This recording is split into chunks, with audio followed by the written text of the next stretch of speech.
Welcome back to the Wild West Fixed Ops Roundtable. Ken Lohr is the Director of Retail Warranty Reimbursement at Belavia Blatt, dealerlaw.com, a great friend of the fixed operations community. Ken, welcome back to the Fixed Ops Roundtable. Thanks, Ted. Great to be here again. Your show is always great, and I'm anxious to talk to all your folks. And let's get started. Ken, honored to have you. A lot of folks here now at the end of January, beginning of the year. And, this past year has seen a lot of forces beyond our control, inflationary forces, affect costs of labor, times, and, probably never more important than right now to be looking at, what we are eligible for with our retail warranty reimbursement.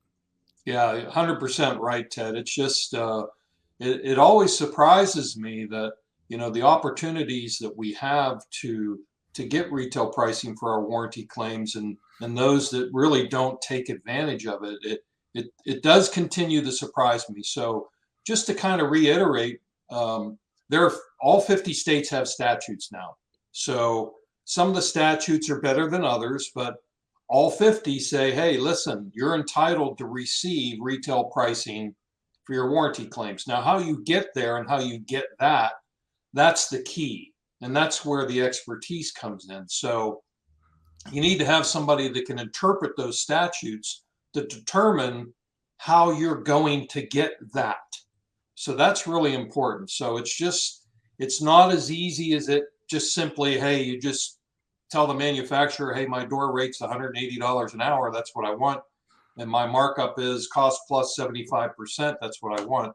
I wish it were that easy, but it's not. So there's many, many ways to get to where we need to go. So that's the key. So, and it's just so important today for sure.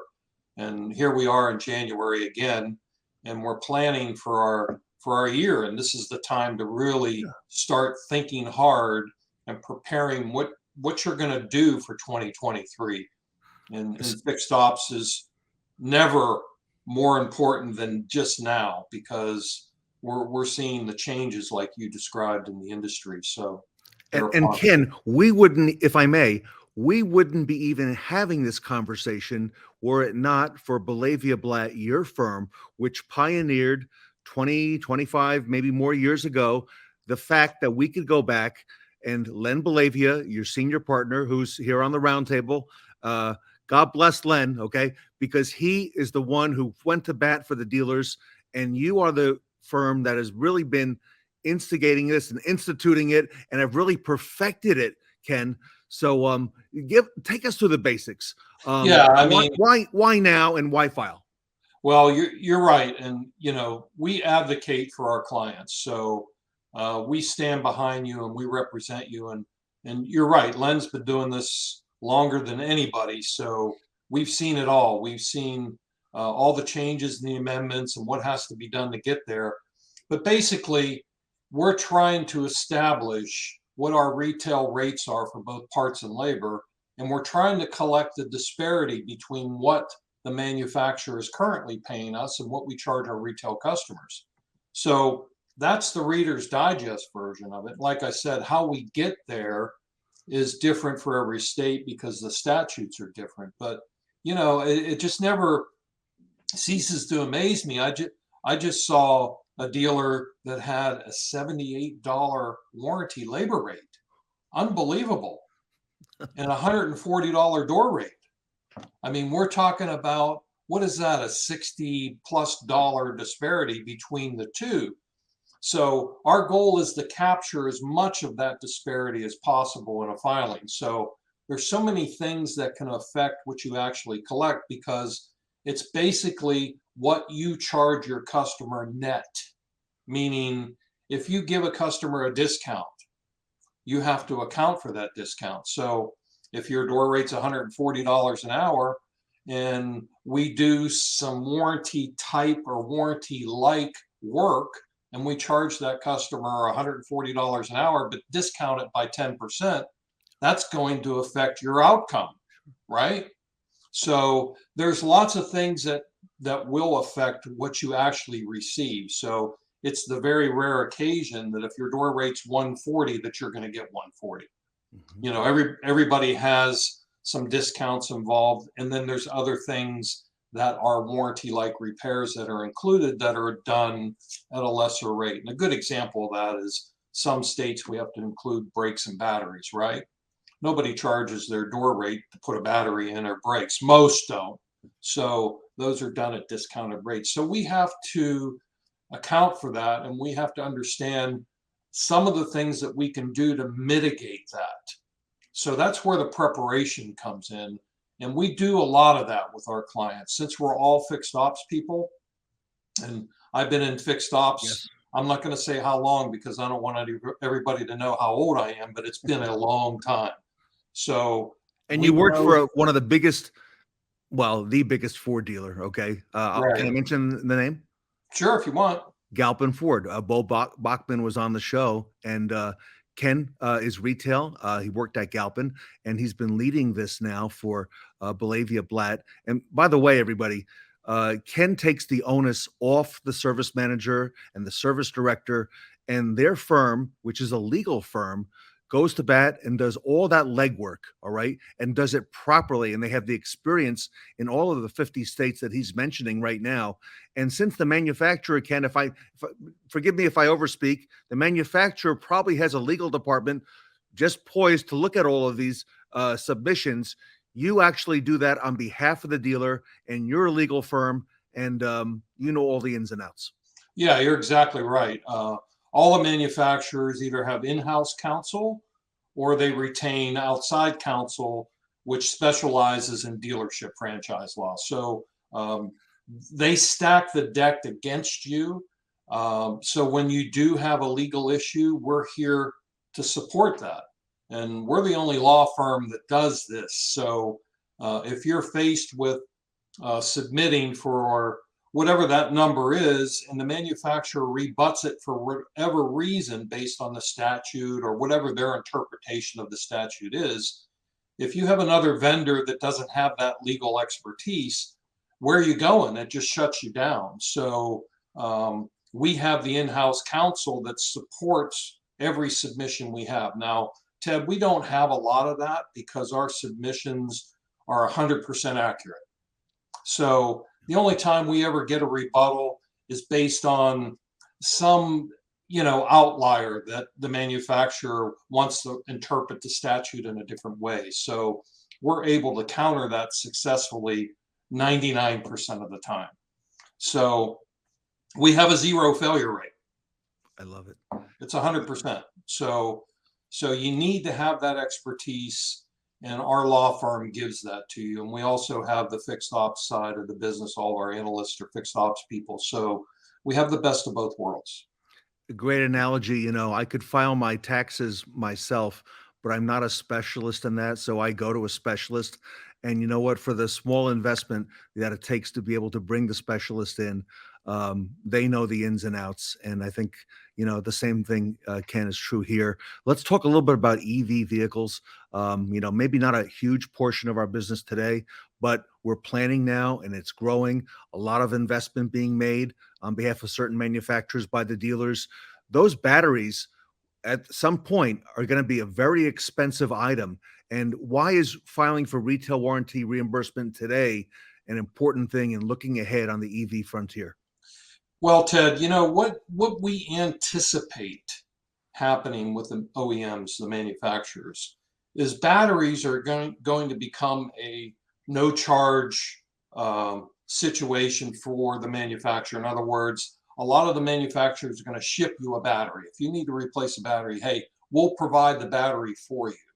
Or they will provide zero markup and a handling fee. Let's just talk about Ford Motor Company. I mean, I'm sure we have a lot of people that work in a Ford store. So everybody in a Ford store understands that, hey, if I put a transmission or an engine in a vehicle under warranty, Ford's going to pay me anywhere from $300 to $600 markup.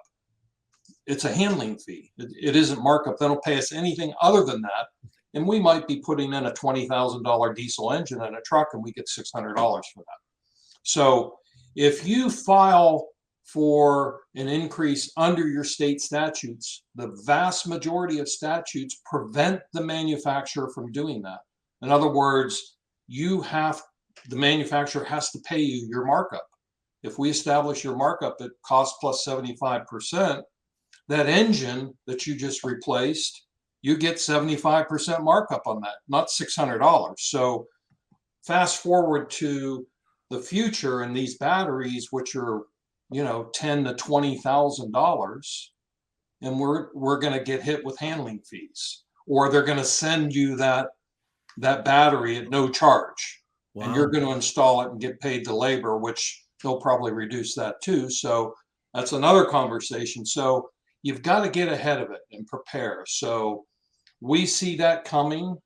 We anticipate that coming, and you need to mitigate it. So the only way you're going to get your markup is if you file for retail reimbursement under your statute.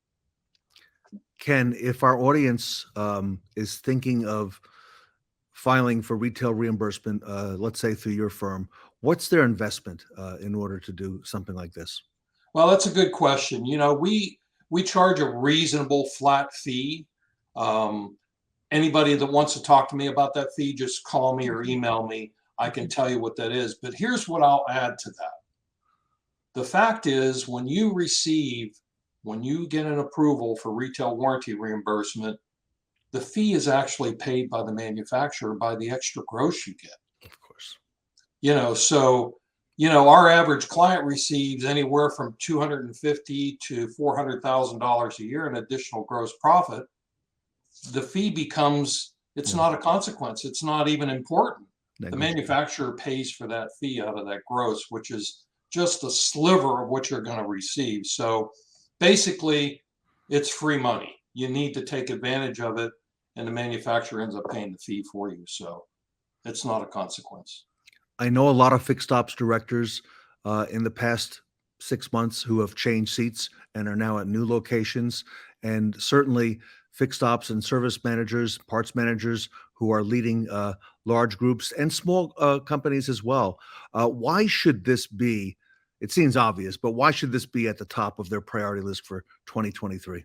Well, if you're a new fixed ops director, especially a corporate level fixed ops director overseeing, a large group of stores, the first thing obviously you're going to want to look at is your pricing. So, and again, it's amazing what these folks find. I'm working with a fixed ops director now of a large dealer group, and he found exactly what we're describing, that the group had not applied for retail warranty reimbursement. And we are talking millions of dollars in a group. So I call that the low-hanging fruit. So if you're a fixed ops guy and you've got a group of stores, you're looking at that. That's the first thing you want to look at, obviously, to make sure that you're receiving retail pricing for your warranty claims. Because if you're not, and you get that multi-million-dollar increase, that is a huge deal for your dealer. And, let's be honest, like I said, that's the low-hanging fruit. We can get that for you, and that's just instant gross. Ken, what about a dealership that may have filed and received reimbursement a year ago, 18 months ago? Should they be talking to you as well? Yeah, I mean, our business is dynamic, and as we know, over the last 2 years, with inflation running rampant on us at, what was it, 8.7% last year, our expenses internally at the dealership level don't reflect that. They're higher than that. Especially when we talk about technicians and their pay and the difficulty in finding technicians. Diesel technicians are impossible to find. All those types of expenses don't accurately reflect what the CPI is. So it's really important that every year, as you increase your rates, we need to take a look at the opportunity to increase our warranty rates as well. And the only way you're going to get that is to file for a new submission. So most states allow you to file at least once a year. There are some states that allow you to file twice a year. Some are based on calendar year. So, for example, let's say you file for an increase in October 2022, and at the end of the year, say January, you raise your rate again, then of course we can refile for you right then and there because it's a new calendar year. So again, all the statutes are different. So you have to be aware of what those statutes are, and the place to go is us. We know the statutes, and shoot me an email. I can tell you. It doesn't cost you anything for me to tell you what you're entitled to get. And of course, we do projections for our dealers and clients that aren't our clients yet. We do projections for them too. So give us some numbers. We can do a projection for you. It doesn't cost you anything, and let you know what you're entitled to get. Everybody, to be on the Fixed Ops Roundtable, you've got to be the best of the best. We don't just let anybody in. And Ken Lohr at dealerlaw.com, retail warranty reimbursement. They are the pioneers, the leaders. They are the best in the industry. And Ken, I understand you're going to be at later this week at NADA in Dallas. Yeah, we're going to be at NADA. We have a nice booth set up this year. It's going to be in a great location, 6830. So look at your map. Come see me. I'm happy to. I've got my computer with me. I got my laptop. I'm happy to give you projections at the show. If bring your page 5 or 6 of your financial statement with you, so we can get some information, and I can give you a projection within 5 minutes, and let you know what the possibilities are. So that's done at no charge. I'm happy to answer any questions that you might have at the show. So look forward to seeing everybody there. And a lot of folks, of course, don't attend NADA, but they need to reach out and need to talk to you. Your email is scrolling across the bottom of the screen, klohr at dealerlaw.com. Ken, is that all right if our audience reaches out to you there? And of course, on the website, great website, dealerlaw.com. Right, dealerlaw.com, or just Lohr, Lohr, at dealerlaw.com. Shoot me an email and I'll get right back to you. Everybody, 2023 is in full steam, and it's time to take a look at your retail warranty reimbursement. Ken Lohr is the director of that for dealerlaw.com, Bellavia Blatt, the leaders in the industry. We highly recommend him. And Ken, very honored to have you and Len Bellavia here at the show. Pleasure to be here, Ted. I appreciate it. Reach out, everybody. Ken Lohr at dealerlaw.com, here today at the Fixed Ops Roundtable. Thanks, everybody.